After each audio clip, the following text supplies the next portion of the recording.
Hey everybody, Chef Britt here with atbbq.com, and today I'm going to show you how to make corn and wild rice spoon bread. So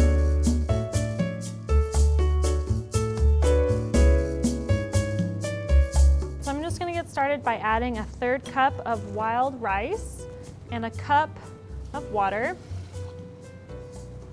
and we'll just bring it to a boil over high heat. So some of you may not be familiar with wild rice. It's traditionally grown up north, and it's more akin to a grass than a regular rice that we are used to. So it cooks up a little bit differently and has a toothier texture as well as an overall vegetal taste. All right, so this thing works really fast. I'm gonna go ahead and lower it down now that it's gone to a boil, and we're just gonna go to a low simmer and cover it. We'll cook that for 30 minutes. So now would be a great time to get some bacon frying in a pan. For this recipe, you'll need about 4 slices of bacon, cooked crispy. And I've already gone ahead and done that, so I'm just going to go ahead and chop that up. We're just gonna give this a fine little chop here. It's extra crispy, as you can probably hear. And this is gonna lend a great smokiness to our spoon bread.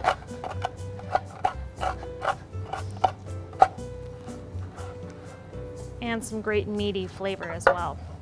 All right, and I'm also going to mince up a shallot here, so I'm just gonna get it cut in half so I can peel it easier. I'm gonna cut those ends off here. I'm just gonna give it a thin slice.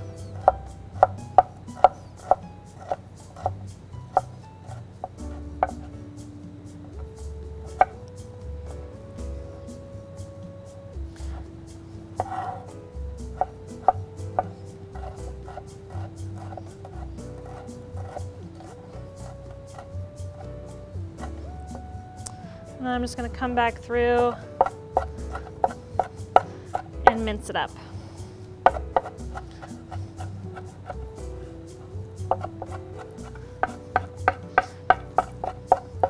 You can easily substitute onions in this or omit it if you just are not an onion fan.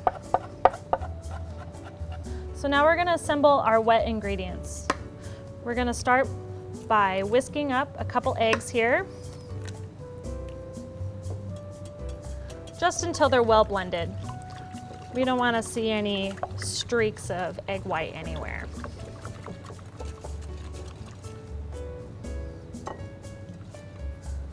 I'd say that's looking pretty good. We don't want to foam it up.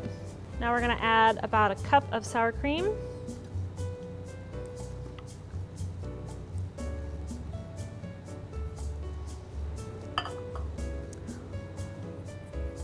One can of creamed corn, and to bring some heat to the overall flavor, we're going to add about 3/4 of a cup of this 505 Hatch chili blend here.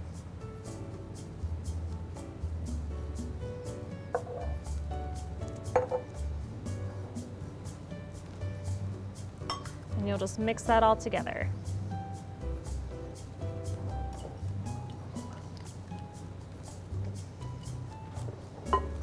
Great. All right, next we're gonna add a Jiffy cornbread mix here.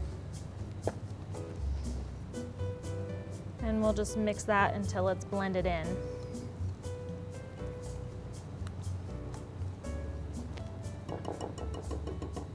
Now we're gonna add our shallot,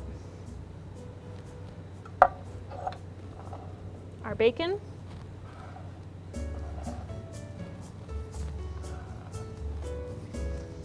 so right now our wild rice is already cooked and been cooled. After 30 minutes, I pulled it off and I drained off the excess water and double checked the texture to make sure that the inside was tender and the husk was just a little toothy. Now we'll just fold in these ingredients until they're evenly dispersed.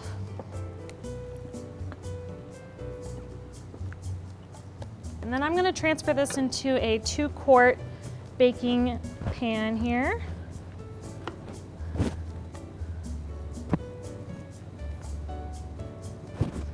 sure to get all that goodness on there. We'll even it out. And we're ready for the grill. All right, so today I'm baking this on the YS640S. I've got it preheated to 325, and I've got it set up for indirect cooking. I'm just gonna place this away from the direct heat source, uncovered, and just allow that to bake for about 30 to 45 minutes. We'll come back and check on it. All right, so it's been about 35 minutes. Let's check on our casserole here. So it's starting to puff up on the edges here, but I see that it's got just a little too much jiggle in there. So we're gonna give it another 10 or 15 minutes, I think. Okay, it's been about another 15 minutes. Let's give it a look. All right, let's see, let's give it a little jiggle here. Oh, that is perfect. It's got just the tightest little jiggle in the center there. Let's take it off. And head inside. That's it, super easy to put together, extra easy to serve. Just heat it up and go. Let's dig in here.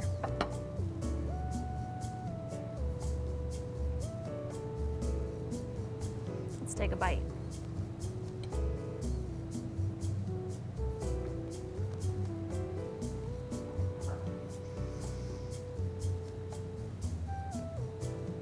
Wow, that's comfort in a spoon for sure. I guess a fork in this case. It's got a little bit of spice that just keeps rolling a little bit from those hatch chilies.